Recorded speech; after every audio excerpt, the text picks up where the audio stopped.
Hello guys, আপনারাই বলুন এই অসময়ে যদি বাড়িতে সরষা শাক ও ফলের রেসিপি বাড়িতে হয় তাহলে কেমন মজা হবে। তো আমার ফিলিংসের কথাই আপনাদের সঙ্গে শেয়ার করি।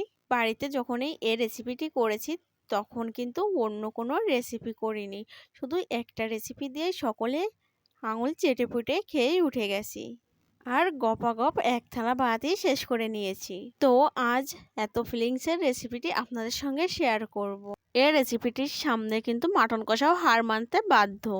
আমাদের বাড়ির সাইডেই কিন্তু এই সরষা শাকগুলো লাগিয়েছিলাম। এখনকার সময়ে এই সরষা শাকে সরষা ফুলটা খুবই কম হয়, কিন্তু শাকটা খুবই বেশি হয়। কথা না বাড়িয়ে রেসিপিটি শুরু করি। সরষা শাক ও ফুল পরিষ্কার করে ধুয়ে বড় বড় করে কেটে নিয়েছি। কাঁচামরিচ, পেঁয়াজ কুচি ও রসুন কোয়া নিয়ে নিয়েছি। এখন সবগুলো উপকরণ অল্প তেলে ভাজি করে নিব। চুলার উপর কড়াই বসিয়ে পরিমাণ মতো তেল দিয়ে দিয়েছি। তেলটা গরম হলে রসুন কোয়া দিয়েছি। রসুন কোয়াগুলো হালকা ব্রাউন কালার করে ভাজি করে নিব। ভাজি করে নেওয়া কমপ্লিট, এখন নামিয়ে নিব। দেখুন রসুন কোয়াগুলোই খুব সুন্দর একটি কালার এসেছে। এখন একইভাবে আমি পেঁয়াজ কুচিগুলো ভাজি করে নিব। একই তেলের ভিতরে পেঁয়াজ কুচি দিয়ে দিব এবং নাড়তে থাকবো যতক্ষণ না পর্যন্ত পেঁয়াজ কুচিগুলোতে ব্রাউন কালার চলে আসবে, ততক্ষণ পর্যন্ত ভাজি করে নিব। সরষা শাকের জন্য কিন্তু পেঁয়াজ রসুনের পরিমাণটা একটু বেশি রাখতে হবে। ঝালটা আপনাদের ইচ্ছা মতো রাখতে পারেন। পেঁয়াজগুলো ভাজার সময় আমি একটু লবণ দিয়েছি। পেঁয়াজগুলো এমনভাবে ভাজতে হবে যাতে করে ব্রেস্তা হয়ে না যায়, সেদিকেও খেয়াল রাখতে হবে। হালকা একটু ব্রাউন কালার যখন চলে আসবে ঠিক সে পর্যায়ে নামিয়ে নিতে হবে। পেঁয়াজগুলো ভাজা কমপ্লিট, এখন প্লেটে নামিয়ে নিব।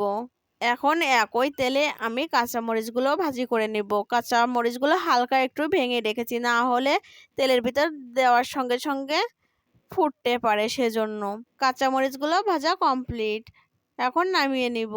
কাঁচা মরিচ, পেঁয়াজ ও রসুন কোয়া ভাজি করে রেখেছি, দেখতে কিন্তু খুবই সুন্দর লাগছে।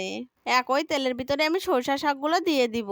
আমি প্রথমে অল্প পরিমাণ তেল দিয়েছিলাম, সে তেলেই সবকিছু ভাজি করে নিয়েছি। কিন্তু সরষা শাকটা দেওয়ার পর আমার মনে হয়েছে যে তেলটা একটু কম হয়েছে, সেজন্য আমি আরেকটু তেল দিয়ে দিব। সরিষা শাকগুলো একটু সেদ্ধ হওয়া পর্যন্ত অপেক্ষা করব। সেদ্ধ করার জন্য এক্সট্রা কোনো জল দেওয়ার প্রয়োজন নয়। হালকা একটু লবণ দিয়েই একটু সময় রান্না করলে শাকগুলো সেদ্ধ হয়ে যাবে। শাকগুলো সেদ্ধ হওয়ার পর বেশি টাইম ভাজা লাগবে না, তাহলে কালারটা নষ্ট হয়ে যাবে। এখানে কিন্তু আমি কোনো হলুদ ব্যবহার করিনি। শাকগুলো এরকম টকটকে সবুজ কালার থাকতে নামিয়ে নিতে হবে। আমি শাকগুলো শিলপাটার উপর নামিয়ে নিয়েছি। এখন গরমে গরমে এই শাকগুলো বেটে নিব। দেখলেই বোঝা যাচ্ছে যে শাকগুলো কত সুন্দর সেদ্ধ হয়েছে। আর এমনিতে শাকগুলো আমি একটু বড় বড় রেখেছিলাম। তারপরও 2-3 মিনিটের ভিতরে শাকটা ভালো মতো সেদ্ধ হয়ে গেছে। এখন বাটা শাকগুলো এক সাইডে রেখে দিব। যে কাঁচামরিচ, পেঁয়াজ ও রসুন কোয়া ব্রাউন করে ভাজি করে রেখেছিলাম, সেগুলো শিলপাটায় দিয়ে বেটে নিব।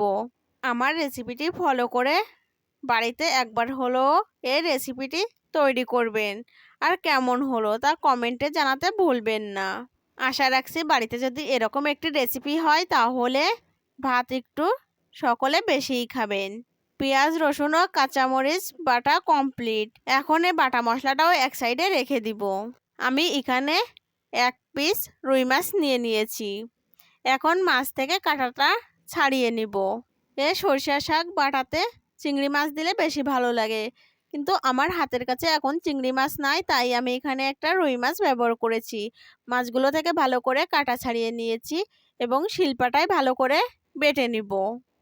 আমার মাছগুলো বাটা কমপ্লিট। এখন সবগুলো উপকরণ একসঙ্গে দিয়ে ভালো মতো মেখে নিব।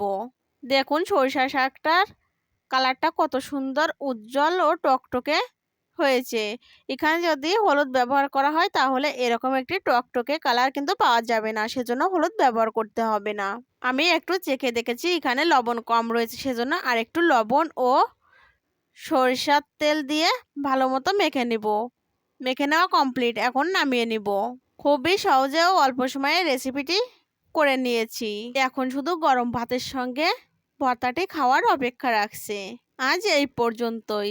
আমার ভিডিওটি যদি ভালো লেগে থাকে তাহলে লাইক, কমেন্ট আর শেয়ার করবেন। আর যারা এখনো পর্যন্ত আমার চ্যানেলটিকে সাবস্ক্রাইব করেনি তাদের কাছে সাবস্ক্রাইব করার অনুরোধ রইল। তাহলে নতুন কোনো ভিডিও আপলোড করার সঙ্গে সঙ্গে নোটিফিকেশন পেয়ে যাবেন। সকলে ভালো থাকবেন, সুস্থ থাকবেন। ধন্যবাদ।